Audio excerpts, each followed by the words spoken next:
Hello दोस्तों, नमस्कार। कैसे हैं आप सब। ज्ञान गुरु एकेडमी पे मैं आपका स्वागत करता हूं।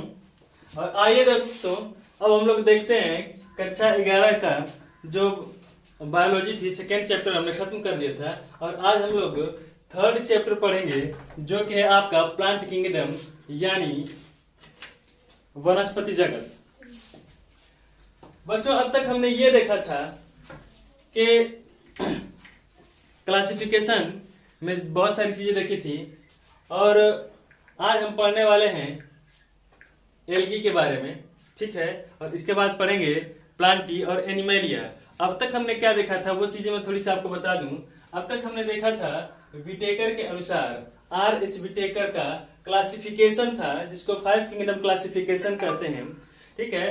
5 किंगडम क्लासिफिकेशन के अंतर्गत आपने पढ़ा है मोनेरा को, प्रोटेस्टा को, फंजाई को, ठीक है।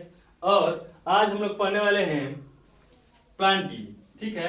और प्लांटी में सबसे पहले पढ़ेंगे हम लोग बच्चे एल्गा, मतलब कवक, ठीक है। देखिए, लिनियस का वर्गीकरण कैसा था बच्चों?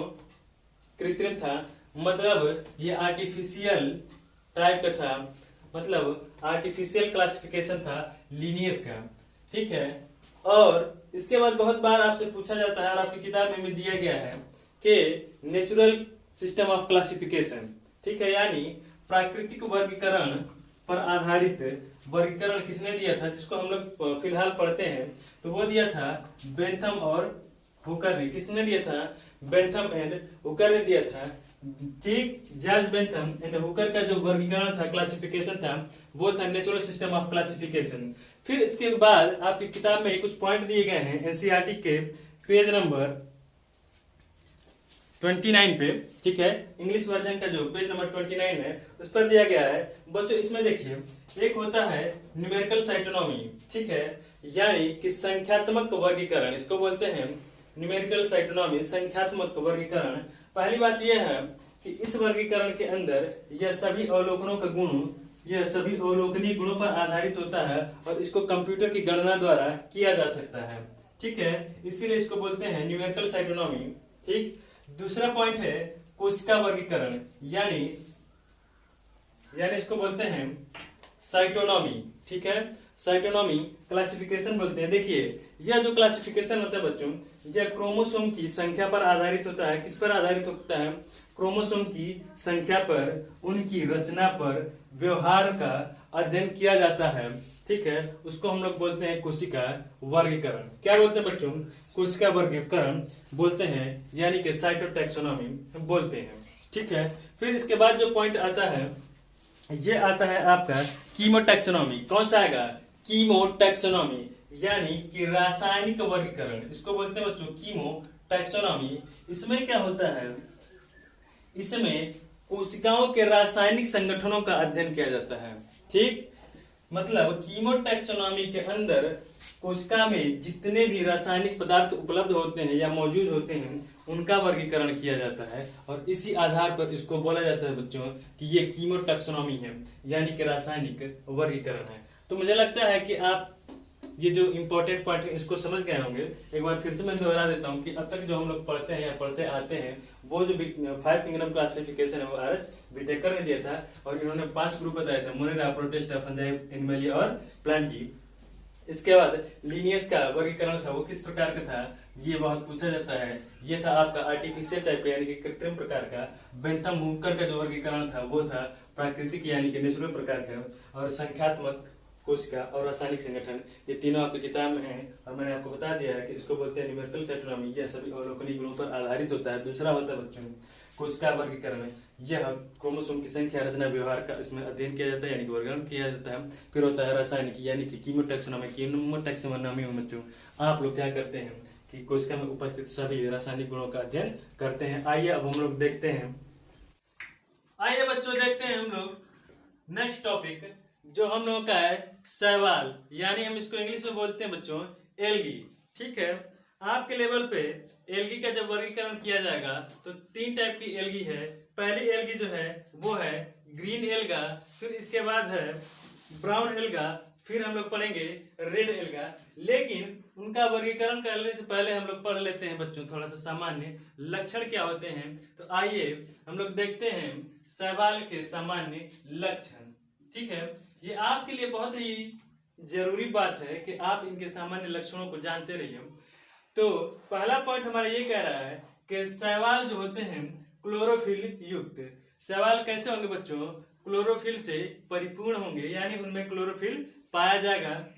सिंपल होते हैं, थैलॉइड होते हैं, और कैसे होते हैं? स्वपोषी होते हैं, यानी कि शैवाल अपने फूड जो होता है, भोजन जो होता है, उसका खुद ब खुद निर्माण करता है। वेरी सिंपल पॉइंट है बच्चों। देखिए शैवाल क्लोरोफिल युक्त होते हैं, सरल होते हैं, थायलॉइड होते हैं, और कैसे होंगे?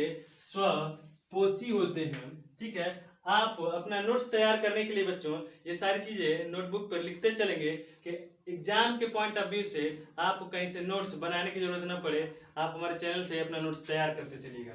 ठीक है, इसीलिए आपके लिए ये पूरी चीजें हम व्हाइट बोर्ड पे लिखते हैं कि आपके नोट्स अदर कहीं परेशान ना हो पड़े, न खोजना पड़े। ठीक है, पहला पॉइंट पे आते हैं। शैवाल क्लोरोफिल युक्त होते हैं, यानी उनमें क्लोरोफिल पाया जाता है। सिंपल यानी सरल होते हैं, थायलॉइड होते हैं। ठीक है, स्वपोषी अपना भोजन खुद बनाते हैं, तथा मुख्यतः कहाँ पाए जाते हैं? इनका हैबिटेट कहाँ होता है, निवास स्थान कहाँ होता है? तो यह स्वच्छ जल एवं समुद्री जल में पाया जाता है। यानी ये मतलब हुआ कि समुद्री जल में पाए जाएंगे और स्वच्छ पानी में भी पाए जाएंगे। ठीक है, नेक्स्ट पॉइंट पे आते हैं। ये अन्य आवास का मतलब ये है कि ऐसी जगह पे जहाँ पे आप ये एल्गा यानी कि शैवाल पाए जाते हैं, जैसे कहाँ पाए जाएंगे? नमयुक्त पत्थर, जहाँ पे नमी हो। ठीक है, मिट्टी कहाँ है? मतलब नम मिट्टी हो, गीली रहती हो। ठीक है, या फिर पुराने लकड़ी के लट्ठों पे भी ये पाए जाते हैं। ठीक, थर्ड पॉइंट में देखते हैं बच्चों, शैवाल के माप में भी बहुत डिफरेंस होता है। ठीक है, कुछ शैवाल बहुत ही छोटे होते हैं और कुछ शैवाल बहुत ही विशालकाय होते हैं। ठीक, तो थर्ड पॉइंट हमारा यही कह रहा है कि शैवाल के माप तथा आकार में बहुत विभिन्नताएं पाई जाती हैं। ठीक है, एक बार फिर से पॉइंट को दोहराते हैं।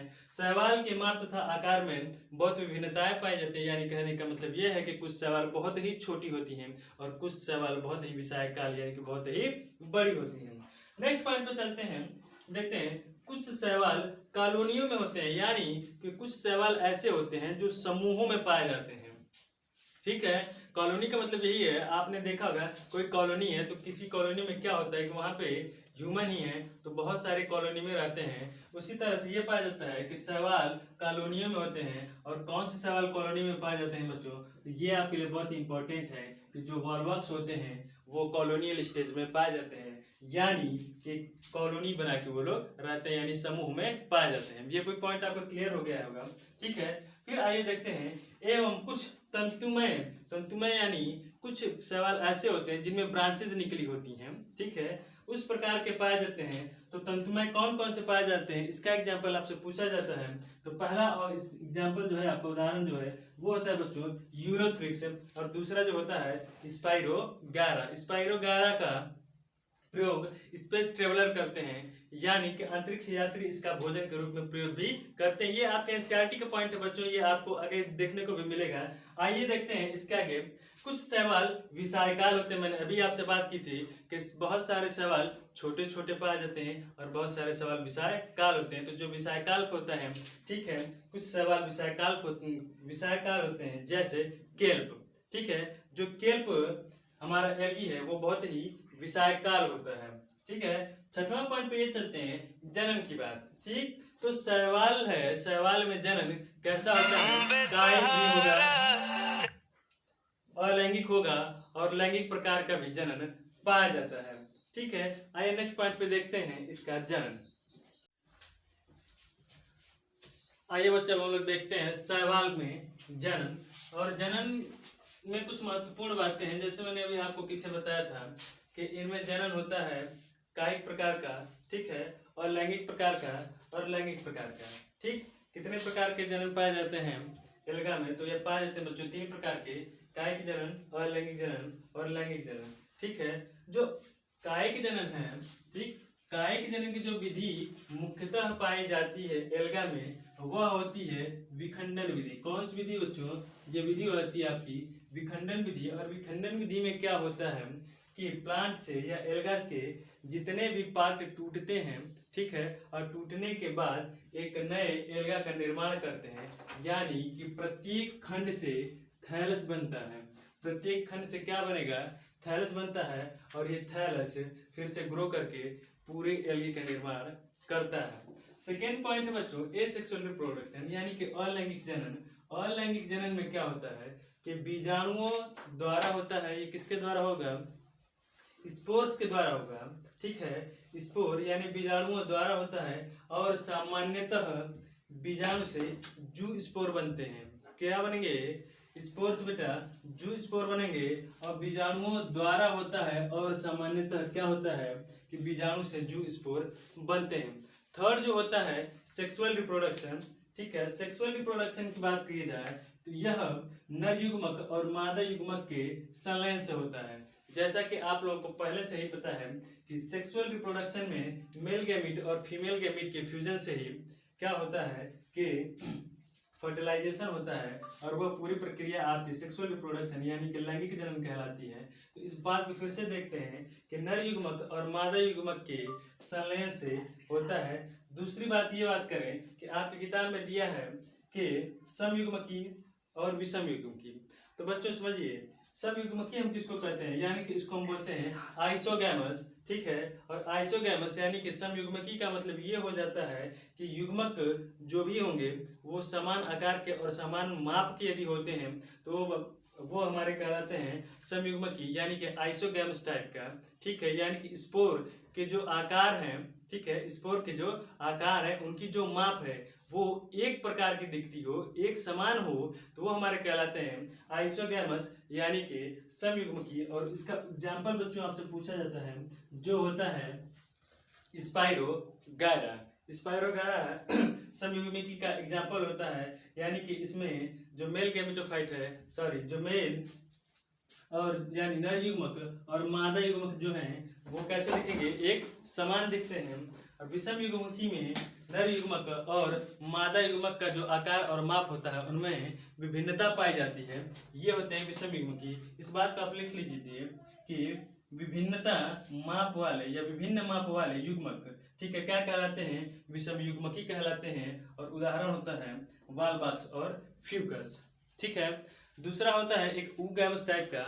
ऊगैमस टाइप में क्या होता है बच्चों कि जो आपका नर युग्मक और मादा युग्मक में आकार में अंतर होता है, और नर युग्मक जो होता है वो मोटाइल होता है, यानी कि चलने फिरने में सक्षम होता है, और जो मादा युग्मक होती है वो नॉन मोटाइल होती है, अपनी ही जगह पे स्थिर होती है, ठीक है। और इस प्रकार का जब संलयन होता है तो उसको बोलते हैं हम लोग ऊगैमस टाइप का। आइए बच्चों देखते हैं हम लोग शैवाल का वर्गीकरण यानी कि क्लासिफिकेशन ऑफ एल्गी, ठीक है। इसमें शैवाल को मुख्यतः 3 भागों में वर्गीकृत किया जाता है। आपकी जो 11th की बुक है उसके हिसाब से ही हम लोग पढ़ रहे हैं। तो जो हमारी शैवाल है बच्चों उसको हमने वर्गीकृत किया है, और आपके सिलेबस के अकॉर्डिंग हमने वर्गीकृत किया है। और तो क्या देखते हैं कि शैवाल को मुख्यतः 3 भागों में वर्गीकृत किया जाता है। अब यह 3 कौन कौन से भाग हैं? तो पहला जो होता है हमारा ये होती है क्लोरोफाइसी। क्लोरोफाइसी यानी कि हरे शैवाल, ठीक है। इसी क्लोरोफाइसी को हम लोग बोलते हैं ये हमारे हरे शैवाल हैं। दूसरा होता है फियोफाइसी, ठीक है, फियोफाइसी जिसको बोलते हैं भूरे शैवाल।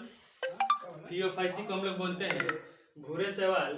और थर्ड होता है आपका रोडोफाइसी, ठीक है, रोडोफाइसी यानी कि लाल एल्गा, ठीक है बच्चों।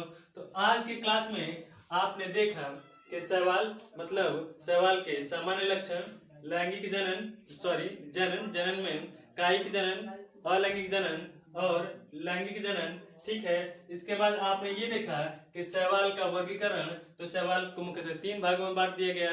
पहला होता है हमारा क्लोरोफाइसी, फियोफाइसी और रोडोफाइसी, यानी कि हरे शैवाल, भूरे शैवाल और लाल शैवाल। तो बच्चों आज की क्लास यहीं तक। अगले टॉपिक पे हम लोग इसका क्लासिफिकेशन देखेंगे और इनसे जुड़े हुए जो भी एग्जाम्पल हैं उनको देखेंगे और लास्ट में सबका निचोड़ देखेंगे, यानी कि ये देखना चाहेंगे कि इन सवालों से हमको क्या क्या आर्थिक और सामाजिक महत्व या लाभ है। ठीक है बच्चों, आज की क्लास के लिए धन्यवाद।